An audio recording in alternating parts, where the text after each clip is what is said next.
En este último sentido, las medidas de la administración Trump causaron la muerte de unas 40.000 personas en Venezuela, nada más entre 2017 y 2018. Las sanciones han reducido la disponibilidad de alimentos y medicamentos y han aumentado las enfermedades y la mortalidad, señala textualmente el documento. Además, proyecta que la continuidad del bloqueo sobre Venezuela generará más muertes. Realizan una estimación del impacto sobre grupos con estado de salud vulnerable que están sufriendo el bloqueo de medicamentos. Aproximadamente 80.000 personas con VIH que no han recibido tratamiento antirretroviral desde 2017, otras 16.000 personas que necesitan diálisis, unas 16.000 personas con cáncer y 4 millones con diabetes e hipertensión, muchas de las cuales no pueden obtener insulina o medicina cardiovascular. De agudizarse el esquema de sanciones, el bloqueo y embargo contra Venezuela pueden acelerar un colapso, no solo de la economía, sino de la sociedad venezolana, algo que Bachelet no puede dejar de lado. El bloqueo como crimen de lesa humanidad, los datos anteriores solo comprueban la tesis de que el bloqueo contra Venezuela propiciado por las sanciones de los Estados Unidos es un crimen de lesa humanidad continuado.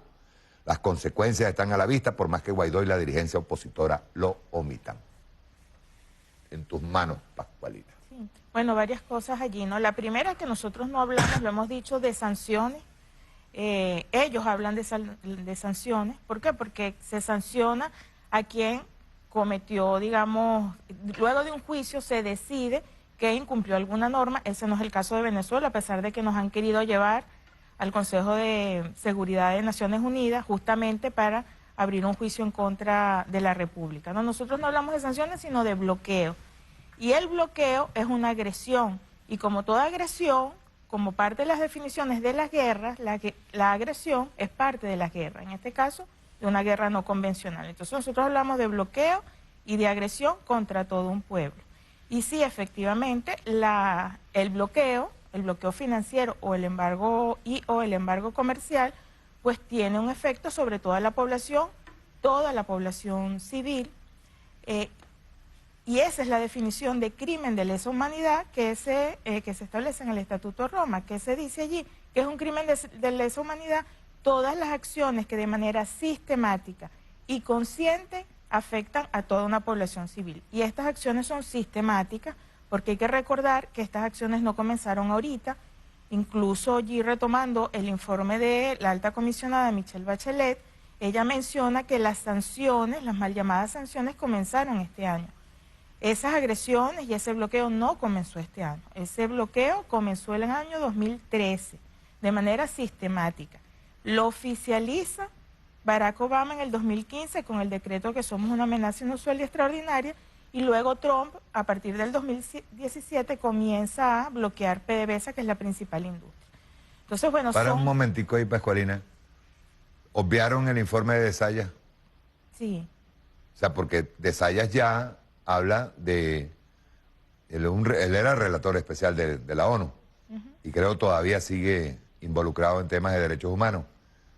Se ha estado obviando ese informe, y recordemos siempre que el primer comisionado que había de derechos humanos que había anteriormente a Michelle Bachelet estaba abiertamente en contra de Venezuela. Sí. Ese informe Alfred de Sayas lo hace a finales del 2017, que es cuando visita Venezuela, y ya para ese momento, por eso repetimos, el bloqueo no comenzó ahorita. Ya para ese momento Alfred de Sayas habla de que sí, que aquí hay una situación compleja desde el punto de vista económico, pero que hay que buscar las causas. Y las causas que él identifica luego de hablar con todos los sectores tienen que ver con el bloqueo financiero, el embargo comercial, el ataque a la moneda, es decir, todas esas acciones que de manera, repito, según la definición sistemática, afectan a toda la población, pero además de manera consciente. O sea, ya es obvio, ya es evidente cuando uno escucha a todos los voceros de la Casa Blanca, desde Donald Trump y todos los voceros, cuando dicen de manera abierta, nosotros vamos a intensificar las sanciones, vamos a afectar a toda la población, no importa que sufran los venezolanos. Es decir, ellos están conscientes del efecto que ellos que buscan y el efecto que están generando, y son crímenes de lesa humanidad, ¿no? Eso por una parte. El bloqueo, las estimaciones en cuanto al bloqueo financiero, de pérdidas económicas ascienden a 24.500 millones de dólares, lo hemos dicho aquí en varias ocasiones. Eso incluye los 5.400 millones de dólares, que es dinero de la República Bolivariana de Venezuela, que está en cuentas en bancos extranjeros, pero que no los tienen retenidos. Una pregunta para que aclaremos el tema de los numeritos, ¿verdad? Tú hablabas también de 104.000 millones, ¿por qué? Sí, bueno, 24.500 millones son las medidas coercitivas unilaterales, bloqueo, embargo, etc. La diferencia, y tiene un poco que ver con lo que estabas leyendo, es que suman los 117.000 millones de dólares, tiene que ver con las otras acciones, las otras agresiones contra el pueblo venezolano, además del bloqueo y el embargo. ¿Cuáles son? El ataque a la moneda, que no hay que olvidarlo, es un mecanismo, es un arma imperial contra la población, y cuando atacan la moneda, entre otros efectos, además de la hiperinflación inducida, está la contracción de los niveles de producción. Es decir, ellos atacan la moneda, generan la hiperinflación y se contraen los niveles de producción. Cuando uno estima qué hubiese ocurrido si no hubiésemos tenido ese ataque criminal a la moneda, nosotros hubiésemos podido producir estos últimos años alrededor de 40.000 millones de dólares. Entonces, esos 40.000 millones de dólares se los sumamos a los 24.500 millones de dólares del bloqueo. Y después, para llegar a los 117.000 millones de dólares que hemos estimado de pérdidas económicas, hay que sumar un poco lo que tú leías, la afectación a la industria petrolera, tanto por la vía de los precios, que es parte de la guerra económica, ¿verdad? Esa caída hasta $20 el barril, 4 años consecutivos, nunca antes visto, y por la vía de la producción. Si no hubiésemos tenido ese ataque por esa vía, pues hubiésemos producido alrededor de unos 50.000 millones de dólares más. Entonces eso nos suma los 117.000 millones de dólares, que decimos son pérdidas económicas, pero por supuesto eso se refleja en las condiciones de la población, en las condiciones de vida de la población. Un poco lo que tú decías, decir, bueno, 40.000 personas fallecidas, consecuencia directa de la guerra económica. Bueno, sin duda tiene un efecto. Es un castigo, ¿no? Ese bloqueo, esas medidas coercitivas. Ahora, lo que sí habría que hacer es un estudio para ver directamente esas acciones, esas agresiones, realmente qué implicaciones tienen, en este caso, en muertes, en ¿no? eso Cuba ha sido sistemático, ¿no? Sí. Ellos llevan anualmente lo que han sido los efectos del bloqueo, incluyendo vidas humanas, incluyendo carencia de medicamentos, incluyendo bloqueo efectivo que hay contra medicamentos y alimentos, ¿verdad? Sí. E insumos. Y ellos han seguido sistemáticamente para hacer el informe anual que le presentan en la ONU, en donde siempre han ganado, se ha ganado democráticamente y por votación pedir el levantamiento del bloqueo. Sin embargo, siempre por el veto de Estados Unidos, y últimamente han sido dos, que ha sido Estados Unidos e Israel, terminan ellos imponiendo su bloqueo. Sí, bueno, es un poco lo que decía María Alejandra, la necesidad de conformar, ¿verdad?, un equipo para analizar el efecto de estas agresiones, que no es solo la guerra económica, aquí también hay un tema de la guerra comunicacional, psicológica, el efecto que ha tenido sobre la población, ¿no?, en los distintos sectores, salud, educación, alimentación, etcétera, ¿no? Eso es bien importante para ir midiendo. Ahora, hay casos que son muy particulares, que sí hay una relación directa con el tema del bloqueo. Por ejemplo, las 20 personas que en este momento están en Italia, trasplantadas de médula ósea, esperando el tratamiento, esos recursos para el tratamiento no le llegan porque salen de PDVSA, pero están bloqueados. Están bloqueados en un banco en Portugal. Al no llegarle los recursos para ese tratamiento, ¿verdad?, allí uno puede observar una relación directa. Eso es parte también de lo que, para ya recoger los testimonios de cada una de esas 20 personas, para ver cuáles son sus condiciones y cuáles son las carencias en función de ese bloqueo. Entonces hay también trabajos particulares que hay que hacer, más allá, digamos, de estos análisis macro, ¿no? Ahora, sin duda, el bloqueo y todas estas acciones tienen un efecto sobre la población en pérdidas económicas, son crímenes de lesa humanidad, ¿Y qué ocurre? Que uno esperaría que en el informe de Michelle Bachelet se recoja esta situación. Es decir, que se rechace contundentemente cualquier acción de bloqueo, embargo comercial o cualquier agresión económica contra el pueblo venezolano y no simplemente decir, bueno, las sanciones sin duda pueden estar afectando la condición y la situación de derechos humanos, sin embargo, las sanciones son recientes y la, entre comillas, violación de derechos humanos es previa. Y ahí hay que decir varios aspectos, ¿no? Repetimos, estas agresiones no son desde enero del 2019, son por lo menos del año 2013. Eso es un aspecto importante. Luego, lo que hay que decir es que en Venezuela, este discurso que no se garantizan los derechos humanos en Venezuela, más allá del bloqueo de las medidas coercitivas unilaterales, bueno, hay que revisarlo bien, porque por ejemplo Venezuela aprobó el examen periódico universal en el año 2017. ¿Qué es el examen periódico universal? Es ese informe que todos los países presentan ante el Consejo de Derechos Humanos, que ella preside, donde están 43 países, ¿verdad? Y revisan derecho humano por derecho si se están garantizando estos derechos humanos. Venezuela pasó ese examen en el año 2017, es decir que en Venezuela se están violando los derechos humanos desde hace tiempo, bueno, contradice la propia decisión de ese Consejo de Derechos Humanos que aprobó el informe del examen periódico universal. Entonces hay un manejo allí del discurso que es importante precisar.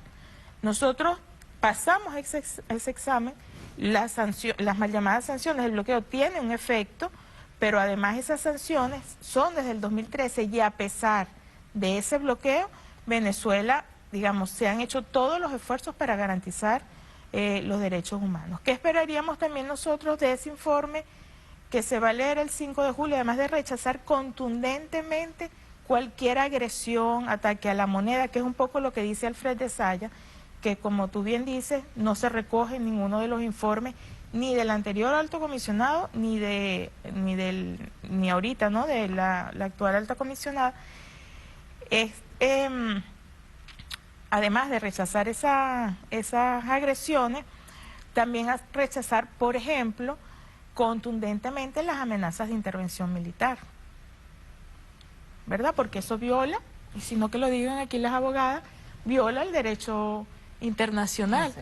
O sea, está clarito en la Carta de las Naciones Unidas que ningún país puede amenazar, presionar a otro país para lograr sus objetivos. O sea, en el momento en que Donald Trump dice cualquier opción está planteada, incluso la intervención militar, pues entonces eso contradice la propia Carta de Naciones Unidas. ¿Y quién mejor que la defensora de los derechos humanos, alta comisionada, para decir, ya va un momentico, usted no puede estar amenazando a ningún país de intervención militar, porque entonces está violando el derecho internacional? Tú sabes que no solamente estuvo el jefe de Comando Sur por toda Latinoamérica, visitó creo que Argentina y Chile, estuvo en Argentina y Chile, sino unas declaraciones terribles que hizo el de LATAM, que tiene que ver con seguridad y defensa hacia Latinoamérica, por parte del gobierno norteamericano. Hizo unas declaraciones terribles a BPI-TV en una entrevista que se le hizo. No recuerdo el nombre del tipo, ahora lo busco.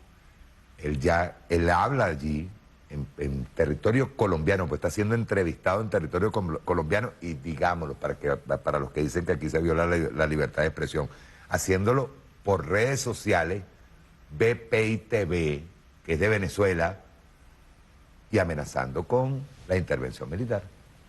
Bueno, eso uno esperaría, ¿verdad?, en el marco del sistema de Naciones Unidas, que además fue creado después de la Segunda Guerra Mundial para promover y garantizar la paz, que ningún país esté amenazando intervención militar a otro, ni digamos, todas estas agresiones de cualquier tipo. ¿Qué esperaríamos también en ese informe de Bachelet? Todo lo que estoy diciendo no se ha visto en los informes. Uno esperaría que ahorita en este informe del 5 de julio pues se refleje. Por ejemplo, el rechazo contundente al llamado a odio, por ejemplo, el caso de las guarimbas, las personas que fueron quemadas vivas, eso no ha aparecido en los informes. Entonces tiene que haber un rechazo, ¿verdad?, a ese tipo de acciones. al llamado, un poco lo que decía Olga, ese llamado del tránsito democrático, el no llamado a la violencia, el llamado a la paz, a dirimir las Y en las diferencias. redes sociales, por ejemplo, el caso de Patricia Poleo tiene que tomarse en cuenta. Claro, ese Hay un llamado, como dijo Olga, al genocidio como en Ruanda. Claro, el mismo llamado a la violencia, al odio, bueno, tiene que ser rechazado en ese informe, que no lo hemos visto, pero esperaríamos verlo ahorita en el informe del 5 de julio, como esperaríamos ver también, ¿verdad?, el reconocimiento también del esfuerzo que se ha hecho desde el gobierno, justamente para contrarrestar estos ataques, estas agresiones, que no necesariamente se ha visto, ¿no?, en esos informes. Entonces, bueno, nos gustaría que se mostrara, esa realidad de Venezuela, ese llamado a la paz en Venezuela, al diálogo, ese llamado a rechazar cualquier agresión, en el caso de Venezuela, como también haga un llamado a que funcione como lo tenemos, un Estado de Derecho, ¿verdad?, donde funcionen los poderes, y en el caso, un poco como decía María Alejandra, bueno, tenemos esta situación, bueno, que se haga justicia, se hagan las investigaciones, pero no a priori, incluso, no a priori, ya, emitir alguna opinión en función de lo que está ocurriendo, porque no es el trabajo de ese Consejo de Derechos Humanos. Sí, pues aparentemente la respuesta puede ser generada por la misma noticia de los medios de comunicación que están atacando a Venezuela. Sí, no, y hay otro tema, y es las contradicciones que a veces uno ve en ese sistema de Naciones Unidas, ¿no? Y es que resulta que Naciones Unidas, las propias Naciones Unidas, tiene otra información y otros indicadores que uno no los ve reflejados en el informe de derechos humanos. Por ejemplo, el último informe de derechos humanos publicado por el PNUD, que es de Naciones Unidas, dice que Venezuela tiene un índice de desarrollo humano alto. Estamos en el puesto 74, que significa de los 170 y tantos países que están ahí en la lista.